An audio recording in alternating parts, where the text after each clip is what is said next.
Hello everyone, চলে আসলাম একটা নতুন ভিডিও নিয়ে। তো আজকের ভিডিওতে আমরা যে বিষয়টা নিয়ে আপনাদের সাথে আলোচনা করব সেটা হচ্ছে বাদাম চাষ সম্পর্কে। বন্ধুরা, আমরা কিন্তু এখন অবস্থান করছি নগরকান্দা থানায় অন্তর্গত এই গল্পতা গ্রামে। তো এখানে কিন্তু এর আগে কখনো আপনার এই বাদাম চাষটা করা হয়নি।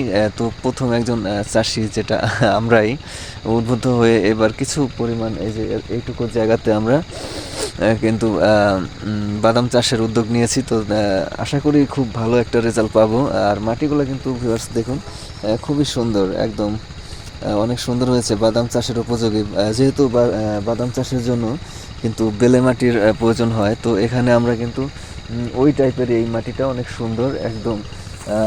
দেখুন, আমি কাছ থেকে দেখাচ্ছি আপনাদের, এটা কিন্তু খুবই সুন্দর, একদম বেলে মাটির মতোই। তো আশা করছি এখানে খুব ভালো একটা রেজাল্ট আসবে। তো আর আমি লাগানো থেকে শুরু করে পরবর্তী যে পরিচর্যা বা কেমন ফলনটা এখানে হয়, তো সে ব্যাপারে কিন্তু আপনাদের সাথে পুরোটা সময় জুড়েই থাকবো এবং মাঝে মধ্যেই এটা দেখাবো। যেহেতু আমাদের এই অত্র এলাকায় এটাই হচ্ছে প্রথম বাদাম চাষ, তো একটা ইয়া তো থাকবেই যে আসলে কেমন হবে। তো সেই ব্যাপারে আপনাদের নেক্সট ভিডিওতেও দেখাবো। এই যে আজকে কালকে লাগানো হবে এখানে, তার পরবর্তীতে কেমন ফলনটা হয় বা বীজগুলো কেমন, জার্মিনেশনটা কেমন হয়, বা কী কী পরিচর্যা করতে হয়, এ টু জেড নিয়ে কিন্তু আপনাদের সাথে কথা হবে এবং দেখা হবে। তো ভিউয়ার্স, আজকের মতো এই পর্যন্তই।